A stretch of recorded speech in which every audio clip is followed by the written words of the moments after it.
Sir इसको budget cost भी तो हो गया ना, जैसे अगर टारगेट कॉस्ट क्या? डिसाइड कर ली, बजट कॉस्ट होगी ना सर, ये बजटेड होगी ना एक तरीके से। हाँ देखो, होती तो बजटेड ही है, होती बजटेड ही है, लेकिन बजट कॉस्ट इसलिए नहीं कहेंगे बेटा कि बजट कॉस्ट आप जो निकालते हैं वो हो सकता है कि आपका सेलिंग प्राइस आपको ही डिसाइड करना है, या फिर हम ये कह सकते हैं कि भाई प्रॉफिट की बात ना करें तो भी हम एस्टिमेशन बेसिस पे हमारी कॉस्ट कितनी आने वाली है, हम उसको भी जो कॉस्ट निकालते हैं वो भी बजट होता है।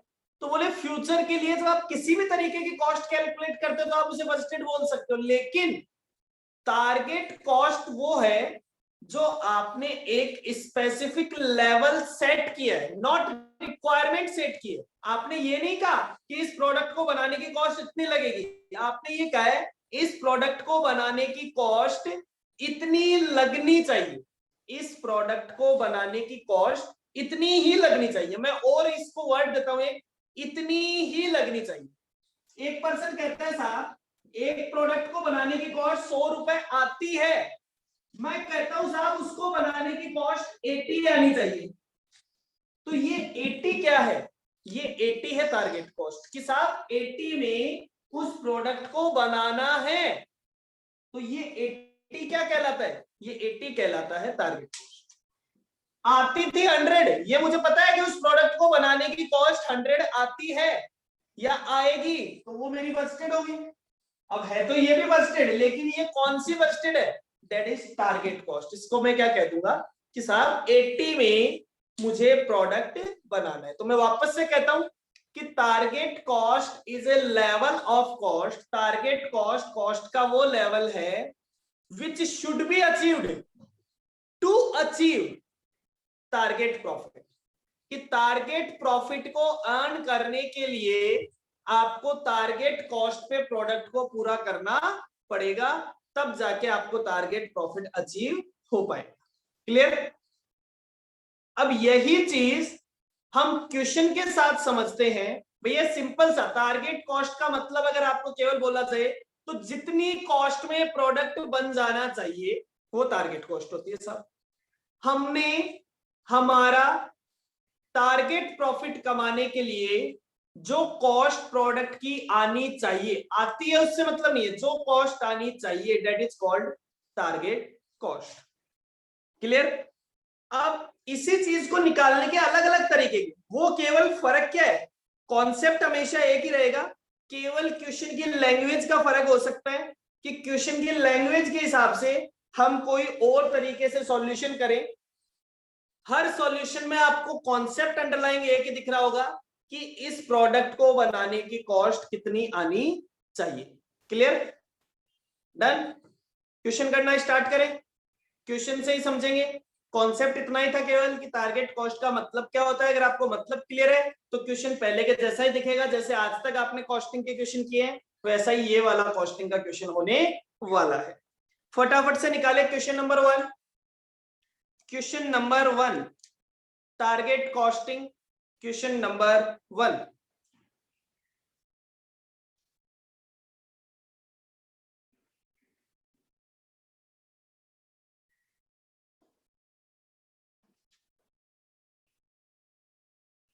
पढ़ना स्टार्ट करें बेटा। अब तो आपको कुछ ना कुछ क्वेश्चन पढ़ना आने लग गया होगा, इतने दिन से अपन क्वेश्चन पढ़ने की कोशिश कर रहे हैं। देखिए मैं आपको कुछ भी नहीं सिखा रहा हूं, मैं पहले दिन से लेके आज तक आपको केवल एक ही बात सिखाने की कोशिश कर रहा हूं कि आपको क्वेश्चन पढ़ना आने लग जाए। अगर आपको क्वेश्चन पढ़ना आता है कॉस्टिंग का तो फिर आपको उसका सॉल्यूशन भी करना आता है। फॉर्मूले बहुत कम होते हैं, कॉन्सेप्ट बहुत कम होते हैं। ठीक है, चलिए फटाफट से निकालिए क्वेश्चन नंबर 1। सभी को क्वेश्चन मिल गया?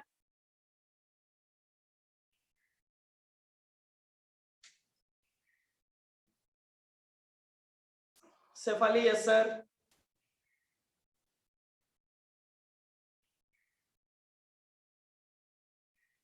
साकार yes, Vikas yes, okay, Harshit yes sir, Anshu yes. ठीक है, चलिए बेटा क्वेश्चन नंबर 1। क्वेश्चन नंबर 1 क्या कहता है? बी मैन्युफैक्चरिंग कंपनी, एक कंपनी है B manufacturing company sells its B manufacturing company sells its product at ₹1000। B manufacturing company है जो प्रेजेंट में अपने प्रोडक्ट को सेल कर रही है 1000 रुपए। Due to competition its competitor are likely to reduce the price by 15%। उसके कंपटीटर्स ने प्राइस 15% कम कर दिया। ठीक है, B want to respond aggressively. B ने क्या कहा कि मैं भी एग्रेसिवली रेस्पॉन्ड करता हूं बाय कटिंग द प्राइस 20%। इसने कहा साहब मैं अपना सेलिंग प्राइस 20% कम कर दूंगा। मतलब कितना कर देंगे? पहले 1000 में सेल करते थे, सेलिंग प्राइस को 20% से कम कर देंगे। मतलब सेलिंग प्राइस कितना कर देंगे? 800 800 रुपए। And expect that the present volume of 1,50,000 unit will increase to 2 lakh. जो प्रेजेंट में 1,20,000 यूनिट हम बनाते थे, सेल करते थे, वो बढ़ के हो जाएगा 2 lakh. B wants to earn a target profit on sale। B क्या कमाना चाहता है? 10% का टारगेट प्रॉफिट कमाना चाहता है सेल पे। Based on the detail, detail आपको दी हुई है, सारी कॉस्ट की एग्जिस्टिंग डिटेल भी दी हुई है और टारगेट डिटेल भी दी हुई है। जैसे एग्जिस्टिंग में मटेरियल आता है 400 का, आगे कहा कि आप मटेरियल की कॉस्ट को ले जाने की कोशिश करेंगे 385, लेबर को 55 से 50, मशीनरी को 70 से 60, मतलब टोटल मैन्युफैक्चरिंग कॉस्ट आप 525 से 495 ले जाएंगे। ऑर्डर वगैरह को भी मैनेज करेंगे। Manufacturing overhead are allocated using relevant cost drivers. ठीक है, other operating cost per unit the expected volume are estimated. Research and design के लगते हैं 50 रुपए, मार्केटिंग एंड कस्टमर सर्विस के लगता है 130, टोटल लगता है 180 रुपीज। क्या क्या पूछा है आपसे? Calculate target cost. सबसे पहला आंसर तो निकालना है कि टारगेट कॉस्ट कैलकुलेट करके बताइए। चलिए साहब, मुझे पता है आप सबने आंसर निकाल लिया है। सॉल्यूशन नंबर 1, कैलकुलेशन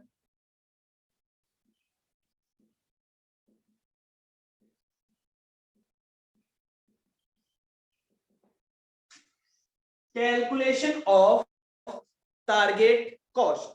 तो टारगेट कॉस्ट में सबसे पहले हम कहते हैं साहब सेलिंग प्राइस। सेलिंग प्राइस कितना होने वाला है? 1000 minus 20%, that is 800 minus target profit. तो हम कहते हैं साहब जो सेलिंग प्राइस है उसका 10%, तो 80 रुपीज। ये वैल्यू आ गई 720 रुपीज। क्लियर? किसी को कोई दिक्कत? ये हमारे आ गई बेटा target cost. Target cost clear है? यही हमारा पहला आंसर था। सभी को टारगेट कॉस्ट क्लियर है? यस। आगे देखो क्या बोल रहा है, target cost for the proposed volume showing breakup of different element. अब आपको बताना है कि जो टारगेट कॉस्ट है ये आपने 720 निकाली है, इसका ब्रेकअप बताना है। अब ब्रेकअप क्वेश्चन ने करके बता रखा है कि मैं टारगेट कॉस्ट इस तरह से करूंगा, तो आपको चेक करना है कि क्या जो इन्होंने प्रपोज्ड कॉस्ट बताई है उससे आप अपनी टारगेट कॉस्ट को अचीव कर पाते हैं या नहीं कर पाते हैं। क्या आप अपनी टारगेट कॉस्ट को अचीव कर पाते हैं या फिर नहीं कर पाते हैं? ठीक है, क्लियर? इस पोर्शन को हटा सकता हूं? Yes sir. चलिए इसके आगे हेडिंग लगाते हैं proposed breakup. Proposed breakup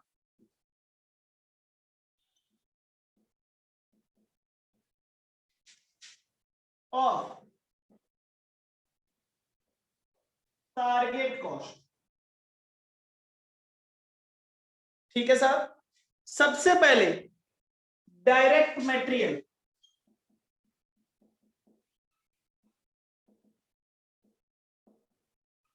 direct material बताया है 385, direct labour, proposed direct labour कितने का है? प्रपोज्ड डायरेक्ट लेबर है साहब 50 रुपीज का। इसके बाद direct machinery cost,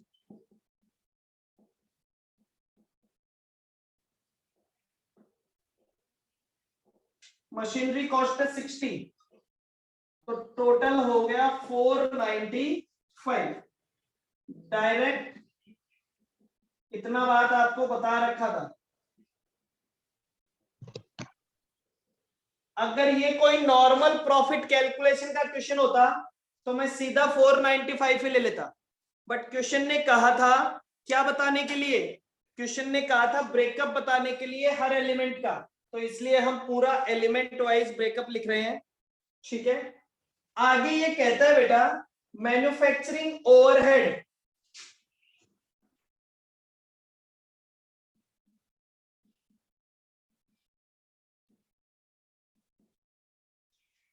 manufacturing overhead, manufacturing overhead कितना लग रहा था? ध्यान से देखिए बेटा, ये कह रहा है टारगेट ऑर्डर कितने होंगे? 21,250 ऑर्डर। एक ऑर्डर की कॉस्ट है 80 रुपए, डिवाइडेड बाय ये कॉस्ट कितनी यूनिट के लिए लगेगी?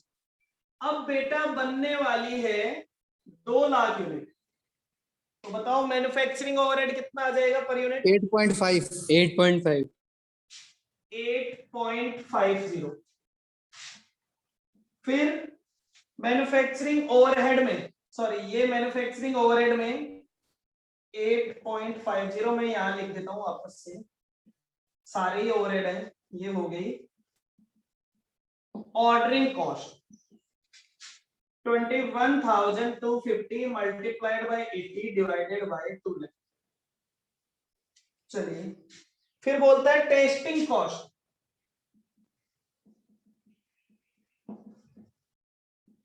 टेस्टिंग कॉस्ट कितनी लग रही है? ये कह रहा है टेस्टिंग आवर्स है, टेस्टिंग आवर्स से पहले 45 लाख थे, अब 30 लाख है, तो 30 लाख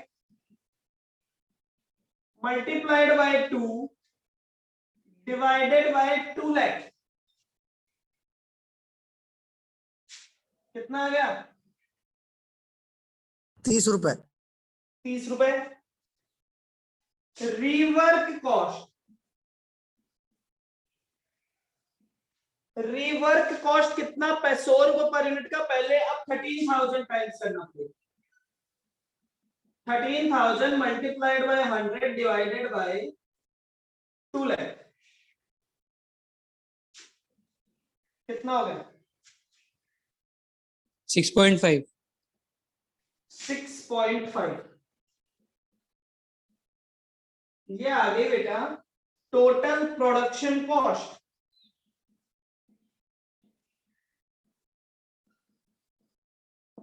टोटल प्रोडक्शन कॉस्ट कितना हो गया? 530। 530 rupees. Okay,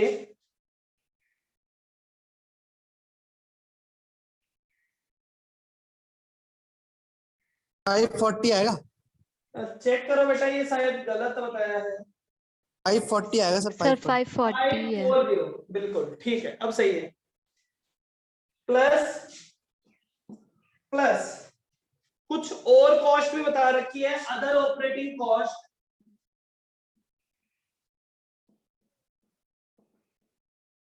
other operating cost कितनी है बेटा?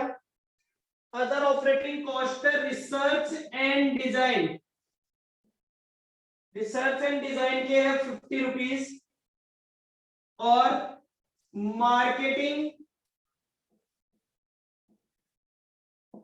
एंड कस्टमर सर्विस ये है 130, टोटल हो गया 720 टोटल कॉस्ट, या फिर आप इसे कह दोगे टारगेट कॉस्ट। तो क्या आपका जो ब्रेकअप है, जो आपने सोचा है कि 720 यूनिट्स, ये आपकी एस्टिमेटेड ब्रेकअप है, क्या ये आपके टारगेट कॉस्ट को मैच करता है क्या? मतलब जो proposed element wise, cost estimate की गई है, क्या वो टारगेट कॉस्ट के लिए परफेक्ट है? परफेक्ट है, तो इसलिए हमें और कोई सजेशन इसमें देने की जरूरत नहीं है। अगर ये कम होती, टारगेट कॉस्ट से भी कम होता, तो हम कहते हैं this is a benefit from target cost. अगर टारगेट कॉस्ट से ज्यादा होता तो हम ये कहते हैं कि इसमें और रिडक्शन करने की जरूरत है। अब आपको कुछ भी जरूरत नहीं है। लास्ट क्वेश्चन बोला पॉइंट नंबर 2, ये पहले के ही आंसर थे। फिर कहता है prepare target product profitability statement. इसमें क्या दिक्कत है? ये जब सारा बना दिया तो अब टारगेट प्रोडक्ट की प्रॉफिटेबिलिटी निकालनी है, बहुत आराम से निकल जाएगी। हटा दो थोड़ा सा ऊपर वाला पोर्शन, बहुत छोटा सा आंसर है, ये ऊपर का पोर्शन हटा दो केवल।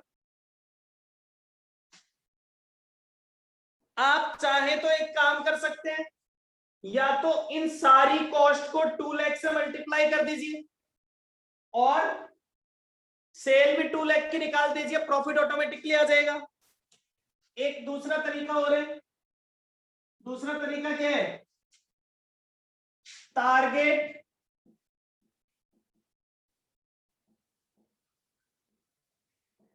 प्रॉफिटेबिलिटी, तो हम कहते हैं टारगेट सेल्स। टारगेट सेल्स कितनी है? टारगेट सेल्स है 2 lakh unit multiplied by 800। 2 lakh units multiplied by 800, 16 crore. ठीक है, माइनस, क्योंकि आपने ये पूरा स्टेटमेंट बना रखा है, टारगेट कॉस्ट आपने निकाल रखी है, तो ज्यादा प्रॉब्लम नहीं है आपको। 2 लाख मल्टीप्लाइड बाय 720, आपने ये 14 बता करोड़ 40 लाख। टारगेट कॉस्ट है, वही आपका ब्रेकअप है। 14 करोड़ 40। तो ये आपका आ गया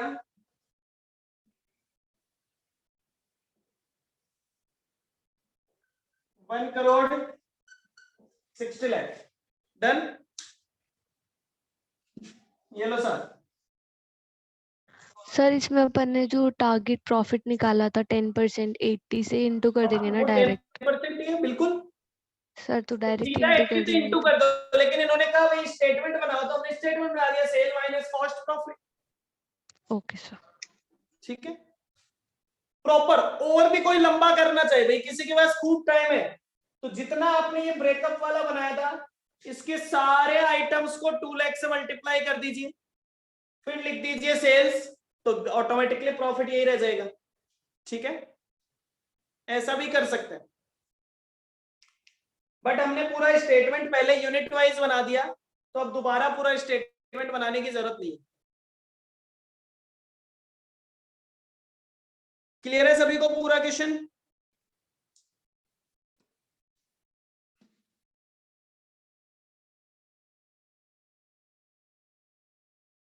यस सर। चलिए बेटा, क्वेश्चन नंबर 2 आपका होमवर्क है। हम पढ़ते हैं क्वेश्चन नंबर 3। क्वेश्चन नंबर 2 आपका होमवर्क है, हम पढ़ते हैं क्वेश्चन नंबर 3। क्वेश्चन नंबर 3 आपको क्या कह रहा है? बहुत ही ध्यान से पढ़ना पड़ेगा, पूरा क्वेश्चन बहुत ध्यान से पढ़ेंगे। चलिए बेटा, क्या क्या कह रहा है क्वेश्चन नंबर 3? क्वेश्चन नंबर 3 आपको कह रहा है you are the manager of a paper mill. आप एक पेपर मिल में मैनेजर हैं, ठीक है, समझ गए? मिल का नाम क्या है? M limited. Have recently come across a type of paper, जो कि एक तरह का पेपर लेके आए हैं, which is being at a substantially lower rate, जो कि सब्सटेंशियली लोअर रेट पे बेचा जाता है by another company ABC limited than the price charged by your own mill. मतलब जो आपकी खुद की मिल है, वो आपसे, एम लिमिटेड एक कंपनी है, उसकी जो खुद की मिल है उससे भी कम प्राइस चार्ज करती है एक दूसरी कंपनी, जिसका नाम क्या है, एबीसी लिमिटेड। ठीक है साहब। अब देखो इसका सिस्टम क्या है। The value chain of 1 ton of such paper for ABC limited, ABC limited के लिए वैल्यू चेन क्या है। तो देखो एबीसी लिमिटेड माल देती है मर्चेंट को, मर्चेंट माल देता है प्रिंटर को, और प्रिंटर माल देता है कस्टमर को। समझ गए? मतलब ये वैल्यू चेन कैसे चलती है। सबसे पहले एबीसी लिमिटेड माल मर्चेंट को देता है, मर्चेंट प्रिंटर को देता है, और प्रिंटर कस्टमर को देता है। समझ गए? आगे कहता है बेटा, ABC limited sells this particular paper to the merchant at ₹1466। ABC limited merchant को देता है 1466 पे। ABC limited pays for freight which amounts to ₹30 per ton. अब देखो मर्चेंट को वो देता है 1466, मतलब एबीसी लिमिटेड के पास आते हैं 1466, उसमें से एबीसी लिमिटेड 30 रुपए का तो क्या चुका देता है, एबीसी लिमिटेड 30 रुपए का तो फ्रेट चुका देता है, तो 30 रुपए तो गए। Average returns and allowance 4% of sales, 4% माल वापस आ जाता है, अप्रोक्सीमेटली इक्वल टू ₹60 पर टन, जो कि 60 रुपए पर टन का होता है, तो 60 रुपए का ये नुकसान हो गया। और आगे चलते हैं। The value chain of your company through which the paper reaches to ultimate customer is similar to ABC limited. मतलब आपका जो सिस्टम है ना आगे का वैल्यू चेन, वो ठीक है। जैसे एबीसी लिमिटेड मर्चेंट को देता है, मर्चेंट प्रिंटर को देता है, प्रिंटर कस्टमर को देता है, वैसे आप भी मर्चेंट को देते हो, मर्चेंट प्रिंटर को देता है, प्रिंटर कस्टमर को देता है। ठीक है, आगे का सिस्टम सेम है, जैसा एबीसी लिमिटेड का सिस्टम है वही आपका सिस्टम है, लेकिन पीछे के सिस्टम में चेंजेस है। आगे क्या बोल रहा है, however your mill does not sell to the merchant. आपकी मिल जो है वो डायरेक्टली मर्चेंट को माल नहीं बेचती है। एबीसी लिमिटेड का माल तो डायरेक्ट मर्चेंट के पास जाता है, लेकिन आपका माल डायरेक्ट मिल से मर्चेंट के पास नहीं जाता है। द लेटर मतलब जो आप receiving the paper from a huge distribution centre maintained by your company at Haryana. Shipment cost from the mill to the distribution centre 11 rupees. मतलब मिल से लेके पहले माल जाएगा डिस्ट्रीब्यूशन सेंटर, तो वहां का किराया लग जाता है 11 रुपए।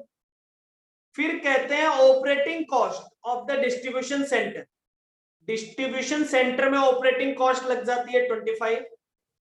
Return on investment required by distribution centre for the investment is ₹58.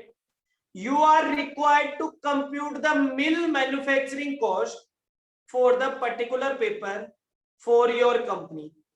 You may assume that return on investment by your company equal to ₹120 per ton of paper.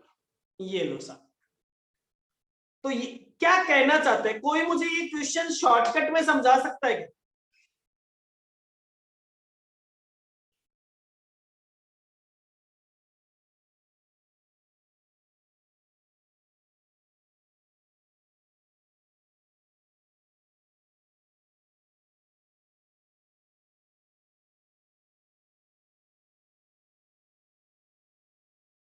कोई नहीं समझा सकता। डिस्ट्रीब्यूशन सेंटर और कंपनी दोनों का टारगेट कॉस्ट निकालना पड़ेगा।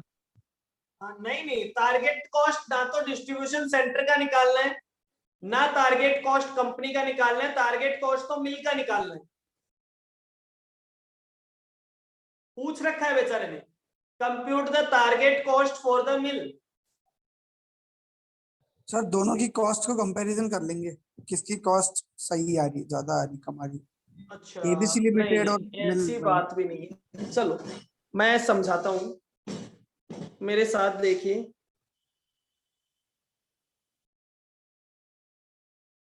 देखिए बेटा, दो लोग हैं, एक है एम लिमिटेड।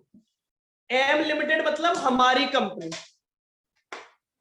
और एक और कौन है, एक और है एबीसी लिमिटेड।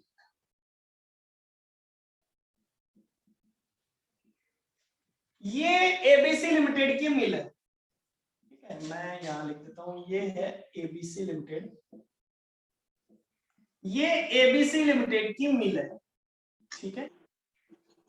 ये माल देता है मर्चेंट को, मर्चेंट देता है किसको, प्रिंटर को, प्रिंटर किसको देता है, कस्टमर को। ये है एम लिमिटेड।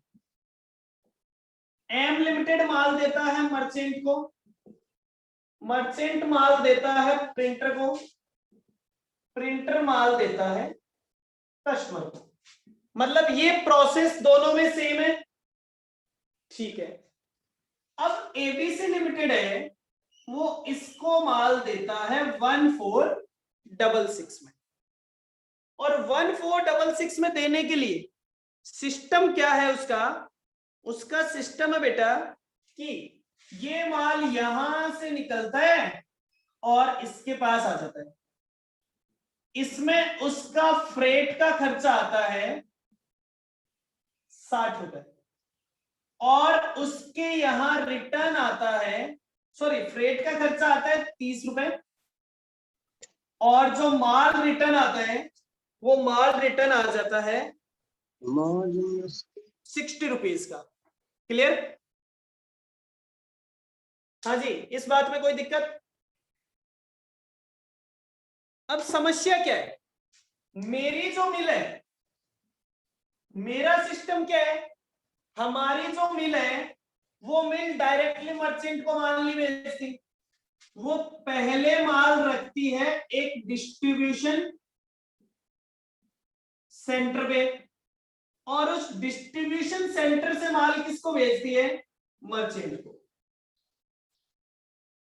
आप मर्चेंट को ज्यादा से ज्यादा कितने रुपए में दे सकते हो, ये मुझे बताओ।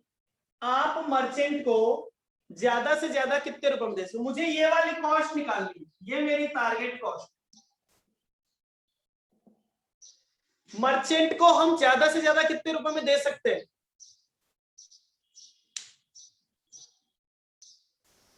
एम लिमिटेड मतलब हम मर्चेंट को हम ज्यादा से ज्यादा कितने रुपए में दे सकते हैं,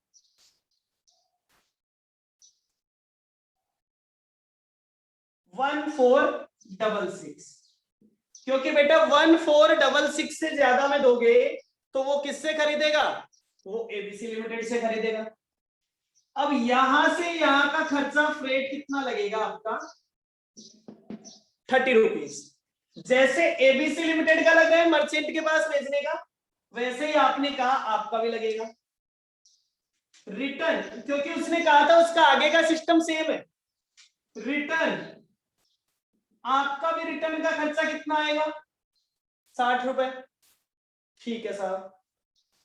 तो फ्रेट लग गया, 60 रुपए का रिटर्न हो गया, ये बात तो मान लो। फिर आप कहते हो कि आपको क्या चाहिए, आपको 120 रुपीज का प्रॉफिट भी चाहिए। ये प्रॉफिट किसका है, ये प्रॉफिट है एम लिमिटेड का। ये तो आगे की बातें होगी सारी।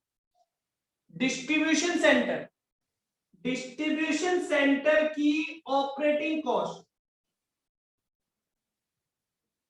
डिस्ट्रीब्यूशन सेंटर की ऑपरेटिंग कॉस्ट कितने रुपए थी, 25 रुपए थी, ठीक है। फिर return on investment, distribution centre का रिटर्न ऑन इन्वेस्टमेंट कितना था, 58, और यहां से यहां तक आने का फ्रेट कितना था, 11 रुपीज। क्लियर है? तो एक बात बताइए, अगर मैं इस 466 में से ये सारी चीजें माइनस कर दूं तो ये मेरी किसकी कॉस्ट होनी चाहिए? ये मेरी मिल की कॉस्ट होनी चाहिए। क्लियर है? इसने आपको एबीसी से कंपेयर केवल इन दो कॉस्ट के लिए कराया है, फ्रेट के लिए और रिटर्न के लिए। ठीक है, ओके, क्लियर? तो निकाल सकते हैं। अब हम लिख देते हैं calculation of target cost. Calculation of target cost किसके लिए? मिल के लिए। मिल के लिए टारगेट कॉस्ट क्या होगी? लिख लीजिए, सेलिंग प्राइस। किसको सेलिंग प्राइस? मर्चेंट को 1466 1466 माइनस कर दीजिए फ्रेट। कहां से कहां तक का? डिस्ट्रीब्यूशन सेंटर टू मर्चेंट का। डिस्ट्रीब्यूशन सेंटर टू मर्चेंट 30 रुपए। माइनस कर दीजिए रिटर्न 60 रुपए। माइनस कर दीजिए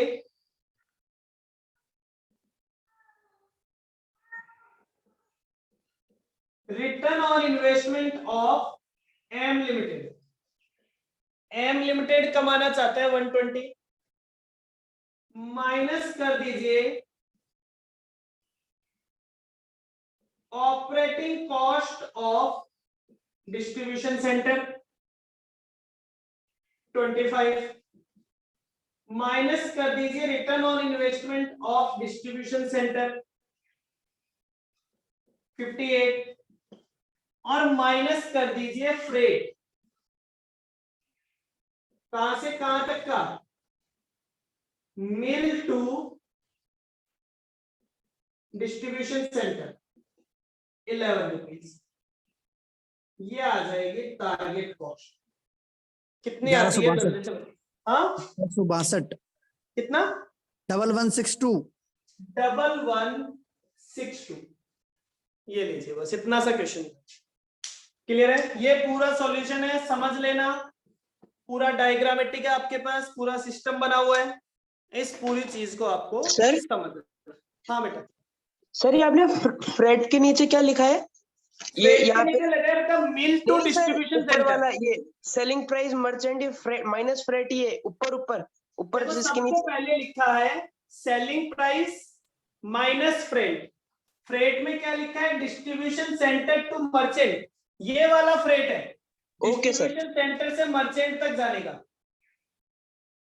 और ओके नीचे सर। जो फ्रेट लिखा है वो ये वाला फ्रेट है, मिल से लेके डिस्ट्रीब्यूशन सेंटर तक जाने का। क्लियर है? Yes sir. पूरा क्वेश्चन समझ में आ गया? किसी को भी कोई भी कंफ्यूजन है?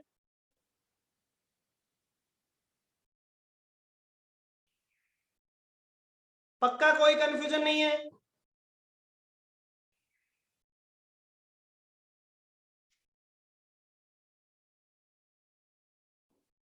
चलिए, तो अभी के लिए इतना ही है। सेकंड क्वेश्चन बेटा आपका होमवर्क है। आप चाहे तो अभी आपके पास 15 मिनट है, आप मुझे करके सॉल्यूशन सेंड कर दे। दिन में आप कभी भी करके सॉल्यूशन सेंड कर दे, ठीक है? तो ये आपका पूरा सिस्टम है। आज के लिए इतना ही। चलिए, बाय बाय, टेक केयर, सभी अपना ध्यान रखिए। Thank you. सर एक बार इसकी फोटो भेज दो ना खींच के। ठीक है, भेज देता हूँ।